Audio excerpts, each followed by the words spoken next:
Comme les gens, Bassem Vénitieux, si Snapter. Ouais, Bassem, t'es tout le temps malade, tu vas chez les médecins, au lieu de prendre du sirop, du citron mélangé. Je suis un mec des antibiotiques, moi je me casse pas les couilles, je déteste être malade. Je tousse, j'avale 1 litre de sirop. J'ai mal à la tête, je prends 2 Doliprane. C'est comme ça que ça marche. Je suis pas souvent malade, mais quand je suis malade, je me soigne tout de suite. Moi, je suis comme ça. Pas parce que j'aime bien les blouses blanches. Non, c'est mon père, Allah yarhamou, qui aimait bien les blouses blanches. Il appelait la France bled le douai. Chaque fois qu'il allait voir le médecin, chaque fois qu'il allait chez Fayet, il mettait son costume. La tête de ma mère. Il mettait ses chaussures, il disait à sa mère, il disait à ma mère, sors-moi les chaussures, sabat vernis.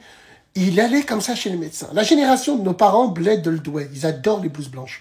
Moi, non, j'aime pas les blouses blanches. Mais j'aime bien me soigner vite et efficace. Je parle avec un médecin dans la visioconférence. Donc, comme je vous ai dit, je tombe sur un médecin, une femme. Elle a mon âge, donc elle était de ma génération. Elle s'appelait Rosenberg. Je connais pas son prénom, je m'en rappelle plus. Et je parle un peu avec elle en lui disant, tiens, j'ai galéré. Mon médecin, il est pas là. J'ai galéré à trouver un médecin. Tiens, vous me connaissez. Plus, elle m'a reconnu, elle m'a dit, vous me dites quelque chose. Je dis, ouais, ah, d'accord, et tout. Et je lui dis, ben, justement, Wallahi l'azim, la femme, elle m'a parlé de la radio et tout. Je lui dis, ben, justement, j'aimerais traiter un sujet, c'est par rapport à ce désert médical qu'il y a en France. Mais elle me dit, attendez, monsieur Breki, il n'y a pas de désert médical. Le numerus clausus, c'est le nombre de médecins qu'il faut qu'ils sortent chaque année et respecté, est largement respecté. Sauf que les médecins ne restent pas en France. Les médecins qui ont fait leurs études en France ne restent pas en France. Elle me dit, regarde, moi, j'ai décidé de rester dans le Bas-Rhin, j'y habite. Mais je peux très bien aller à Bâle en Suisse. Je peux très bien aller en Allemagne et me faire le double. Oui, la pénurie des médecins est un problème financier, tout simplement.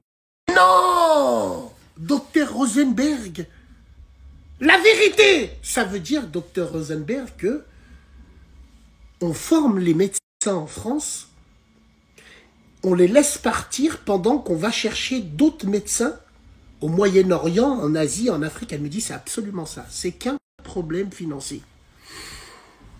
Elle me dit, d'ailleurs, vous avez vu, moi, je me suis enlevé, c'est-à-dire, comme j'ai mal compris le truc, vous allez me le dire, mais elle m'a dit, moi, par exemple, ma consultation n'est pas remboursée. Dans la visioconférence, c'est un truc extraordinaire, ça. À la pharmacie, je ne savais pas. Tu peux choisir ton médecin qui consultait, quand ton médecin traitant il n'est pas là, mais il y a des médecins où la consultation est remboursée par la Sécu. Elle m'a dit, j'ai choisi de ne pas être remboursée. Ça veut dire que j'ai payé la consultation, l'ordonnance, 50 balles. C'est tout. 50 balles. 50 balles. Elle me dit, par contre, vous remarquez, les médecins qui sont à 25 €, ils sont tous pris. 5 d'attente, 6 d'attente. Elle m'a dit, moi j'ai fait ce choix-là. Au lieu d'aller travailler à l'étranger, bah, je préfère faire des visioconférences un peu plus chères. Voilà d'où vient le problème des déserts médicaux. Je lui dis, mais docteur Rosenberg, j'ai l'impression que les médecins, c'est comme la boîte de nuit. Vous nous dites que vous ne prenez pas de nouveaux patients. Mais on fait comment pour être un nouveau patient? C'est comme en boîte, quand le videur il disait, t'es pas habitué, tu rentres pas. Mais comment tu veux que je sois habitué si je rentre pas? Voilà le truc. C'est important de vous faire partager ça pour comprendre un petit peu le désert médical qu'il peut avoir.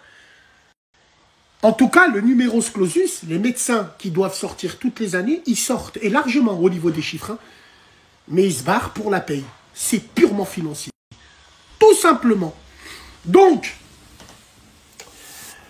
moi je les comprends. Wallah, il a dit que je les comprends. Tout simplement.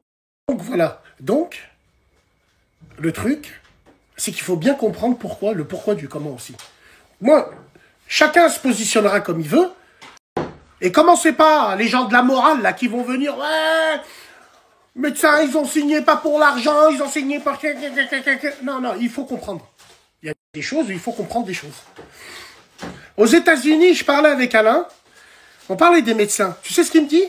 Il me dit, la consultation, tu sais combien elle fait ici, aux États-Unis, à Los Angeles? Je lui dis non.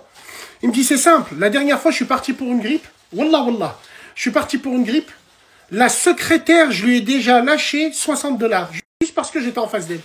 La consultation, elle m'est revenue à 330 $. Voilà, tout simplement. Donc, estimez-vous heureux quand même. M'liha le français, hein. Estimez-vous heureux quand même. Parce que, wallah, ça, ce genre d'échange, moi, m'a permis un peu de comprendre les déserts médicaux, entre guillemets. C'est important de le partager pour que les gens comprennent bien. Salut.